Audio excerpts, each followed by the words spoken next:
My name is Oliver. I'm 46 years old. I'm a forensic accountant at one of the top financial advisory firms in New York City. I wear tailored suits. Catch the 6:42 train from Stamford every morning. And I know how to dismantle fraudulent transactions better than most prosecutors. Numbers don't lie. People do. That's why I chose this job. There's a strange kind of peace in facts, until your own family refuses to see them. To the outside world, I'm measured, respected, but inside my family, I've always been a shadow standing behind someone else's light. My older brother, Daniel, is what my father likes to call the real deal. He's 2 years older, louder, bolder, and endlessly charming. He inherited our father's way of walking into a room like he owned it. I inherited our mother's quiet endurance. She passed away 7 years ago, and with her went the only person in the family who actually saw me. Daniel runs the family's venture capital firm, Sterling Rowe. On paper, we're equals. In reality, I'm just the brother who does math. Every Thanksgiving, every birthday, every holiday gathering, Daniel's stories fill the room. My father listens to him the way generals listen to war heroes. When I speak, I might as well be wallpaper. I remember once saving my firm from a potential $23 million lawsuit. It involved tracing a money trail across 3 continents and exposing a shell company built to launder pharmaceutical profits. It made the front page of the journal. No one in my family said a word. But when Daniel raised $2 million in angel funding for a meditation app that barely functions, my father threw a dinner party. There were speeches, toasts, champagne flutes clinking against antique glass. My son, he said, beaming, the future of this family. I was at that dinner, seated next to the coat rack. No one asked me what I'd been working on. I'm not married, never have been. I don't have children. I live alone with a rescue dog named Lenny, who understands me better than most humans. At my father's last birthday, they ran out of seats at the adult table. I was assigned to sit with my teenage nieces and nephews. One of them asked me if I was Daniel's assistant. I laughed, but it wasn't funny. People think if you're successful, if you have a title, an office, a corner window with a view of the Chrysler Building, that somehow you've made it. But they don't see what it's like to sit in a room full of people you love and realize that none of them are proud of you, that no matter what you accomplish, you'll always be the backup, the understudy. I used to tell myself I didn't care, that my work was enough, that recognition was overrated. I was wrong. It all began the weekend of Daniel's wedding. The venue was a vineyard estate in Sonoma Valley, the kind that charges $1, $200 per head, and makes you feel like you're intruding on a movie set. Over 300 guests, imported flowers from Amsterdam, a string quartet flown in from Prague, everything perfectly curated for Instagram, down to the engraved napkins with their initials DNM in embossed gold. I flew in from New York the night before, stayed at a hotel 20 minutes from the venue. I wasn't offered a room in the family villa, not even a spare bed. When I asked my father about it, he said, "Daniel's college friends are staying there. You're more low-key. Oliver, I figured you'd want the space." Right.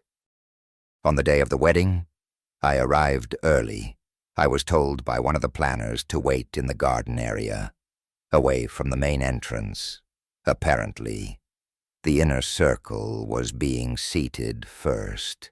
That included college buddies, investors, former Stanford professors, and not, evidently, the groom's only brother.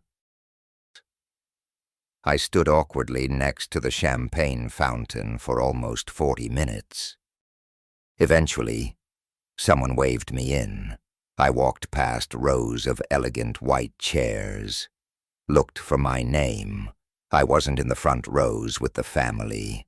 I was in row 6, squeezed between Daniel's old roommate's wife and a cousin I hadn't spoken to in 12 years. My name tag read Ollie.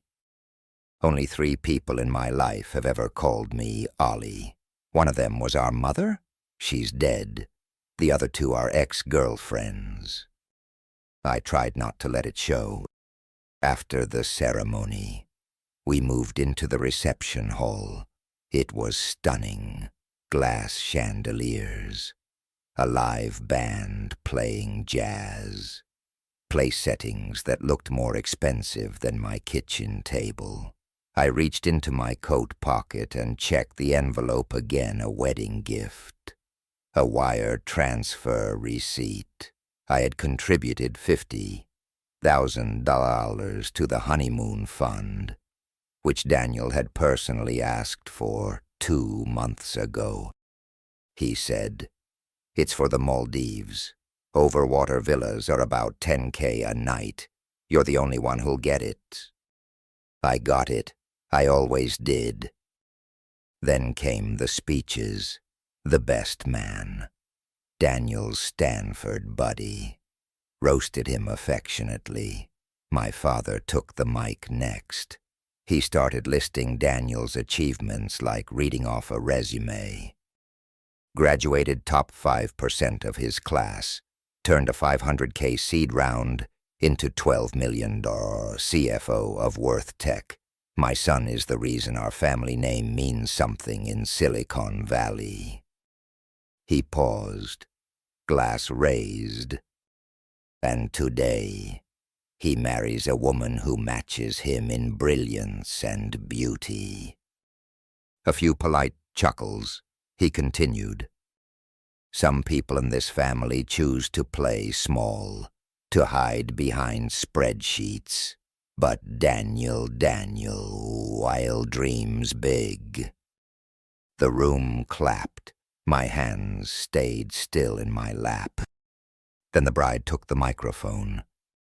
She thanked everyone for coming. Her tone was gracious, warm until she got to the gifts. "We've been so touched by your generosity," she said, "especially those who went above and beyond." Then she smiled in my direction. "And a special thank you to Oliver for the gift of showing up. We weren't sure you would." The room laughed. She laughed. Even Daniel smirked. It was meant to be a joke, but something in me broke. I stared at my wine glass, then at Daniel. He didn't meet my eyes. The next morning, I checked out early. I didn't say goodbye.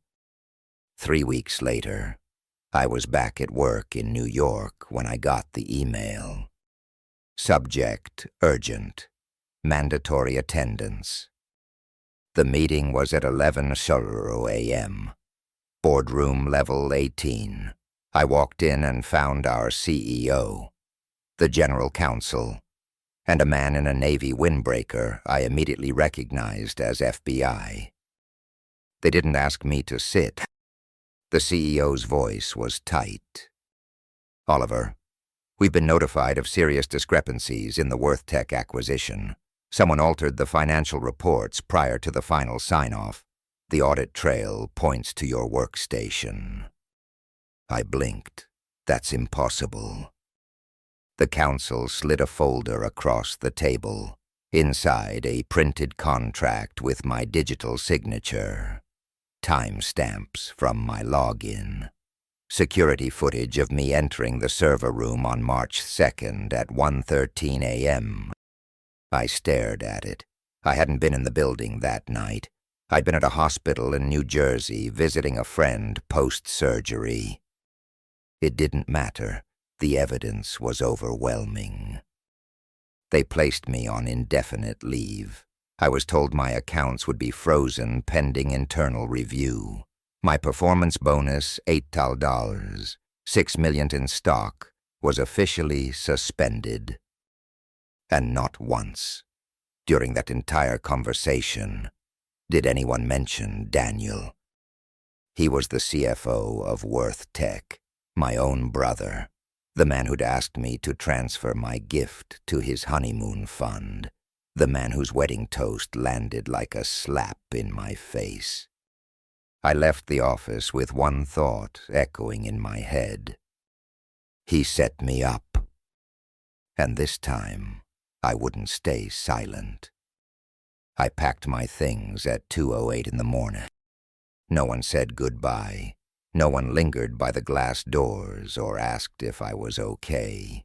I walked out of the firm I had given 17 years of my life to with a cardboard box, a briefcase, and a copy of a termination letter with pending investigation stamped across the top. When I reached the sidewalk, the night air hit like cold cement. I wanted to disappear into it. I wanted to be no one, just another man in a wrinkled suit, walking nowhere. Daniel sent me a text at 2:43 a.m. You should have known your place. That was it. No denial, no remorse, just condescension dressed as brotherly authority. I didn't respond. What could I have said? That I had always known my place, that I had lived there quietly, respectfully, invisibly for most of my life. I got home, locked the door behind me, and slid down to the floor of my kitchen. I sat there for a long time, not moving. Lenny padded over, nudging my arm with his nose. I let him climb into my lap. His weight was the only warmth in the entire apartment. I didn't cry. I didn't even feel the urge, not because it didn't hurt God. It did, but because I was past the point where tears meant anything. This wasn't sadness. This was a severing, like something in me had been cleanly cut away, and the bleeding had already stopped. At 5:00 a.m., I opened my laptop. I pulled up security logs from the firm's VPN. I stared at the timestamp from March 2nd, 1:13 a.m., login ID Oliver, B, night, location internal network, MAC address mine. Except it wasn't. I hadn't been at the office. I was in Jersey that night, visiting Brian, my college roommate, after his gallbladder surgery. I remembered the vending machine hummed louder than the TV in the ICU.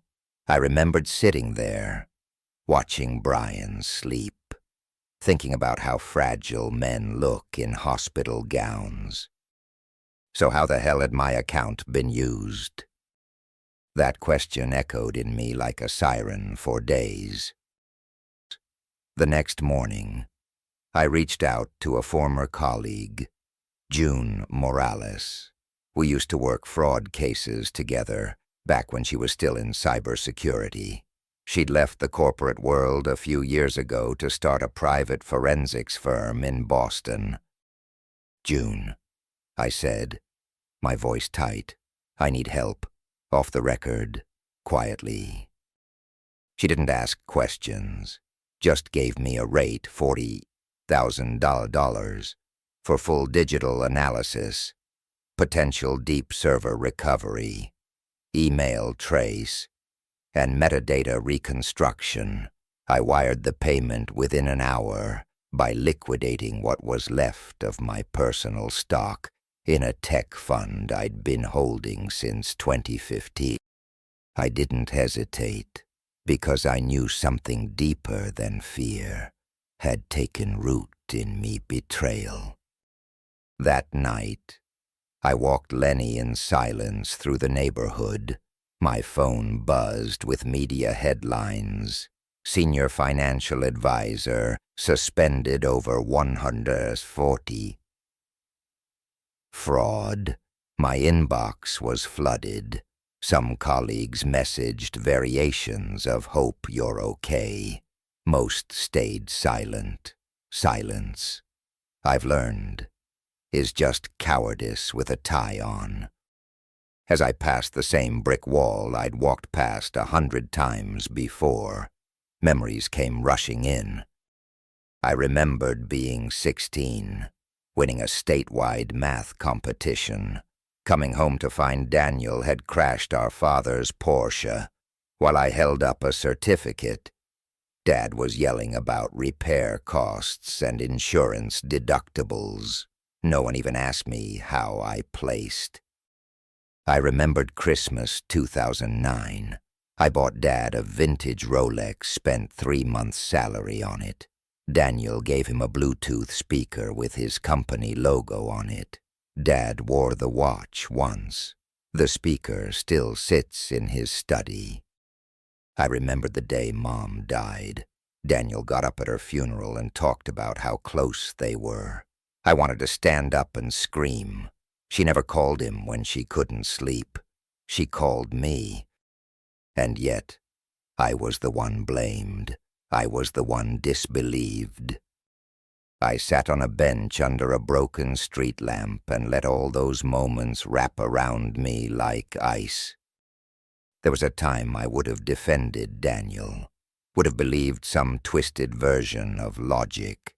But now, with everything falling into place, the fake contract, the timing, the precision, it all pointed to him. And worst of all, he knew I would never speak up. Because I never had.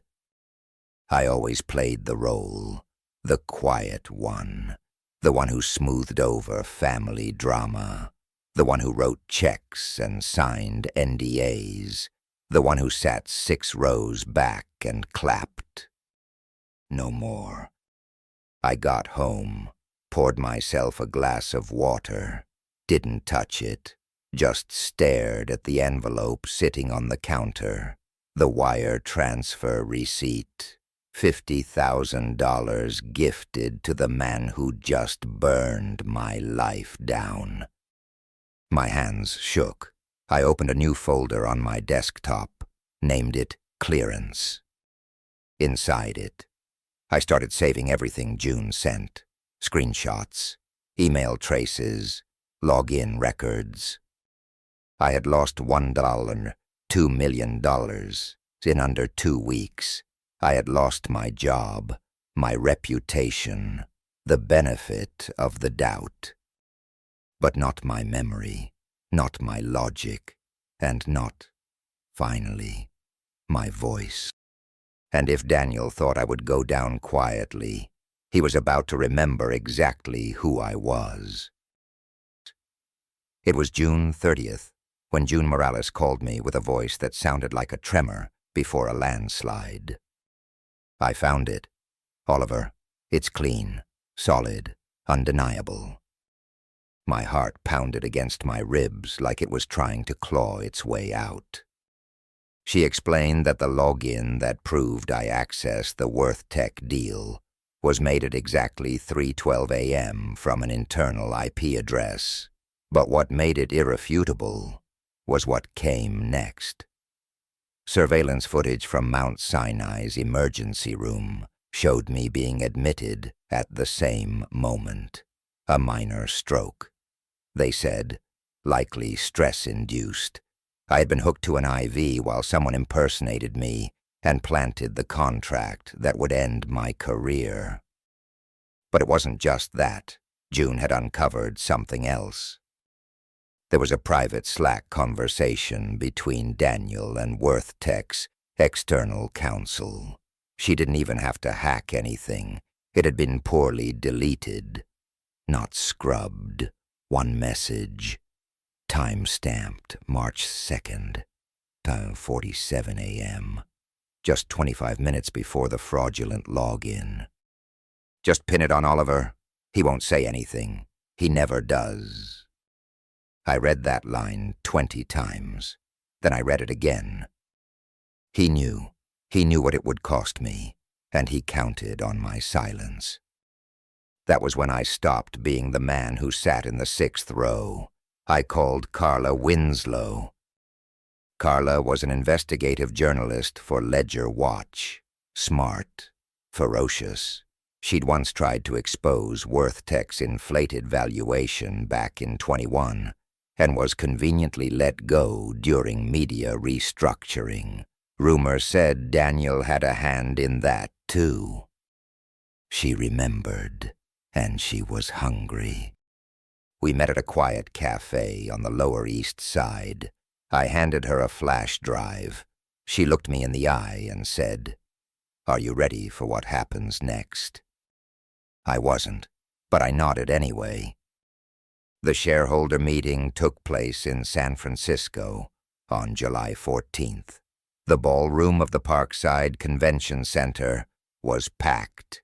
Investors, executives, analysts, and cameras. It was supposed to be Daniel's moment, a $220 million valuation announcement, a speech on the future of decentralized AI, celebration, applause.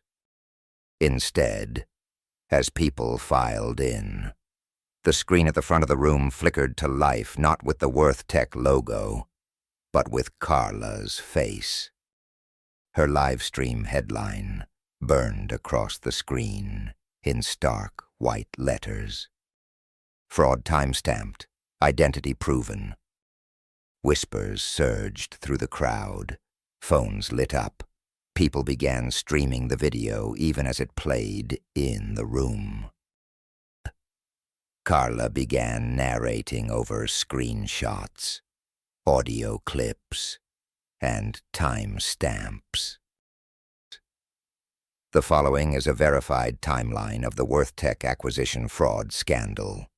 She said, the accused, Oliver Knight, was proven to be physically located at Mount Sinai Hospital at the exact time his credentials were used to execute a falsified contract.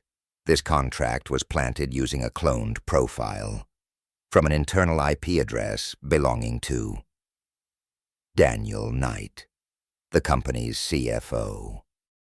Murmurs turned into audible gasps. Then came the audio clip. Daniel's voice, unmistakable. Just pin it on Oliver. He won't say anything. He never does. I sat near the back of the room, my fingers gripping the edge of the chair so hard my knuckles turned white. I could feel my heart trying to beat its way out of my chest. Every head turned toward Daniel as he stepped on stage, but this time, there were no smiles, no standing ovation. Just cold silence. He adjusted his tie, cleared his throat. That audio is out of context, he began. But then Carla's voice came through the speakers again, reading aloud from a printed email chain between Daniel and the legal team, discussing how to manipulate internal audit data, mentioning me by name as the fall guy. There was no more defense. Daniel stood frozen. One investor stood up and said, "You're done. Get off the stage." Another added, "Bring Oliver up here." There was a pause, heavy like fog, and then a few more voices echoed the same. "Bring him up. Where's Oliver?" I stood. My knees felt like glass. My throat was dry, but I walked forward. Daniel didn't look at me, not once. When I reached the stage, I didn't take the mic. I just looked out at the sea of faces, people who had doubted me, brushed past me, erased me. I didn't need to say anything. The truth was louder than any speech. But then one hand raised, from the second row. My father. He stood slowly. His face was pale. His lips parted like he wanted to say something, but nothing came. And for the first time in my life, I didn't wait for his approval. I didn't chase his words. I turned to leave the stage. As I walked back down the aisle, no one applauded, but no one moved either. It was a different kind of silence this time. Not ignorance, not dismissal. It was the weight of shame, of realization. I didn't savor it. I didn't want revenge. I wanted peace. That night, I sat alone in a hotel room, staring out over the city lights. Carla's video had over 2.07 million views in 6 hours. The SEC had already contacted me about a statement. A civil suit against Daniel was being prepared. My inbox was full. Reporters, old colleagues, apologies. But none of them mattered. What mattered was the email I wrote to June. It's done. Thank you for giving me my voice back. And then I did something I hadn't done in over a decade. I opened the window, let the breeze in, and laughed, not out of joy, but out of the quiet, surreal clarity of being seen, truly seen for the first time. After all these years, the truth finally had a timestamp, and it had my name on it. Daniel called me 3 times the next day. I let each one ring out. He left a single voicemail. We need to talk. You don't understand what this has done to me. I didn't call back. That same afternoon, a letter arrived at my door. Thick, ivory paper. Familiar handwriting, my father's. I held it for a moment before opening it. The last time he'd written me anything was a birthday card in 1997. He had spelled my name wrong. This time, he got it right. Oliver. I'm sorry. I'm sorry I didn't ask for your side of the story. Sorry I didn't believe in you when it mattered most. I've spent my whole life chasing an image of strength and leadership, and somehow I missed the only person who showed both without ever raising his voice. Your mother would have been proud. I hope one day you can forgive me. Dad. It should have moved me. I should have felt some weight lift, some vindication. But I didn't. Because apologies offered only after public humiliation aren't acts of accountability, they're acts of desperation. And for once, I wasn't going to clean up someone else's mess with silence. I called him that evening. He answered on the first ring.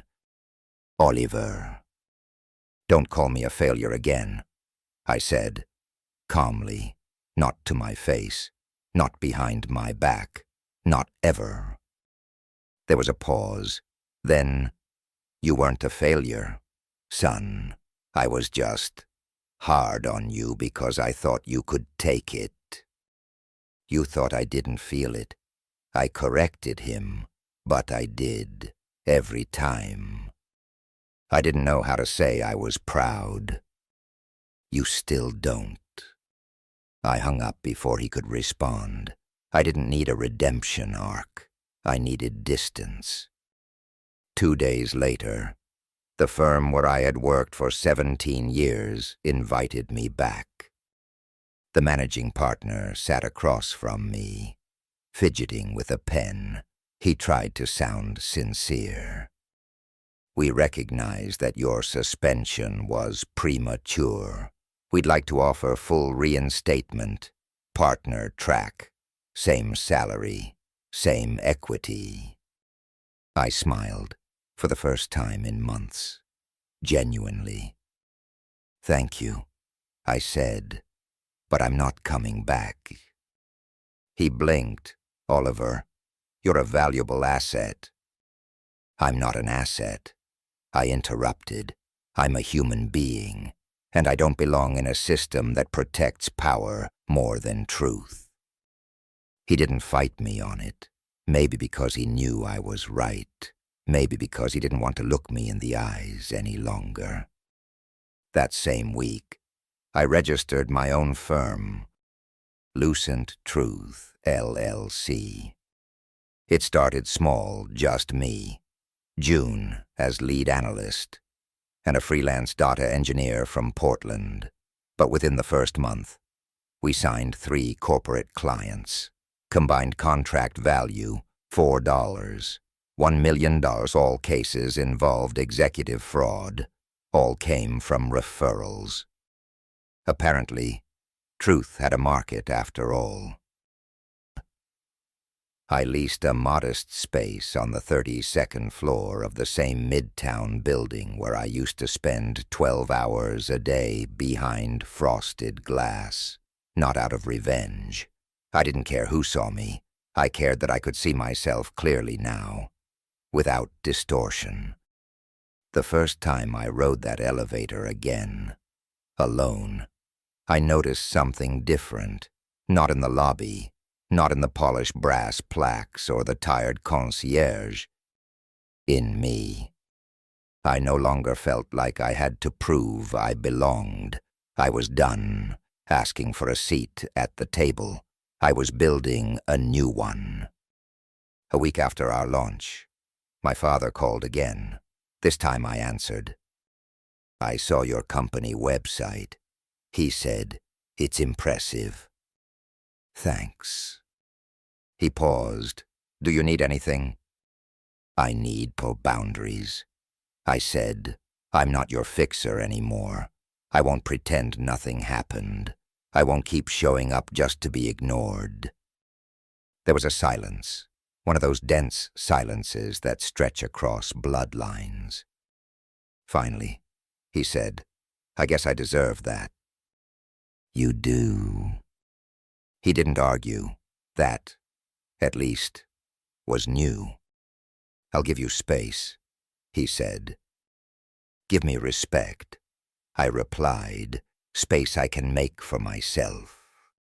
We ended the call not as father and son trying to patch things up, but as 2 people beginning to understand what had been broken. That weekend, Daniel showed up at my office. I knew he would. Shame comes late for some people. He wore a suit too crisp for someone unemployed. His eyes were hollow. "I didn't mean for it to go that far," he said. "Define that far," I asked. "The part where you tried to destroy my life, or the part where you assumed I'd let you?" He exhaled, like he was carrying the weight of the world. I didn't feel sorry for him. "I'm sorry, Oliver." "No," I said. "You're sorry you got caught." He tried to sit down. I didn't offer him a chair. "I'm not giving you advice. I'm not loaning you money. And I'm not forgiving you until I decide to, if ever." He looked at me, defeated. "You're not who you used to be." "Good," I said. "I was never allowed to be." He left without another word, and that, finally, was enough. I walked back into my office, sunlight streaming across my desk, the city humming beneath the window, no claps, no trophies, no father beaming with pride. Just peace and the sound of my own voice, no longer buried. For the first time, I didn't feel like I had something to prove. I felt like I had something to protect. Me. I wake up at 5:30 every morning now. There's no alarm, just the light spilling across the pines behind my house near Jackson Hole. Wyoming. The wind carries the sound of the river most days. I brew a strong pot of coffee, open the back door, and sit on the porch with Lenny curled at my feet. He's older now, grayer around the muzzle, but he still watches me like I'm something solid in a world that shifts too easily. I live alone, by choice. No skyline, no suits, no badge on a door. Just peace and the kind of silence that doesn't scream shame or rejection. The kind of silence you grow into, the kind you earn. I didn't go home for Christmas this year. No surprise visit, no awkward dinner conversation, no half-hearted, "We're proud of you" from people who only learned to see me after the headlines made them look foolish. Instead, I mailed them a letter. "Thank you for teaching me that believing in myself matters more than waiting for your approval. I won't be attending the holidays this year. I'm busy enjoying my own life." I didn't send gifts. I didn't ask how Daniel was doing. I didn't ask for updates, because I've stopped making room in my life for people who only remember me when they need something to blame or something to borrow. And yet, I don't hate them. That's the strange part. I thought I would. I thought walking away would feel like burning bridges, but it feels more like laying down a weight that was never mine to carry. I don't speak their language anymore, the one made of subtle dismissals and unspoken expectations. I speak my own now, and it's fluent in boundaries. I still get emails from people at my old firm. Some are genuine, some are fishing for association, as if my vindication could rub off on them by proximity. I've learned not to answer all of them. Some doors are meant to stay closed. Lucent Truth continues to grow. We've taken on cases that are making headlines of their own, but I keep the company intentionally small. I don't want an empire. I want integrity. And time. Time to hike, to write, to remember that I am not the sum of boardroom decisions or childhood labels. I'm just a man with a name I've reclaimed, a past I've outgrown, and a future I no longer need anyone else to define for me. Sometimes, I reread that voicemail Daniel left, not out of bitterness, but to remind myself of who I used to be. You don't understand what this has done to me. No, Daniel, I don't, because I was too busy surviving what you tried to do to me. I think the cruelest thing about growing up in a family that can't see you is the way it convinces you to see yourself through their blindness. For years, I did everything to be worthy of being chosen. I made myself small to fit into their expectations. I wore their silence like a second skin. But not anymore. Now, I wear truth, even when it's heavy, especially when it's heavy. Because here's what I've learned. Redemption is not something other people give you. It's something you walk toward, step by painful step, until you finally recognize your reflection and don't look away. And forgiveness, that's a strange beast. Sometimes it arrives quietly. Sometimes it never comes. But you don't need forgiveness to be free. You need self-respect. You need honesty. You need to know where you end and they begin. I no longer live for apologies that may never arrive. I live for quiet mornings, for clean air, for the way Lenny looks at me like I've done something right just by showing up. So now I ask you, Whoever you are, reading this, what do you do when your truth is louder than their lies, but no one wants to hear it? Do you keep screaming into a room that won't listen? Or do you build a new one where your voice becomes the air itself? Because I did, and I've never breathed better.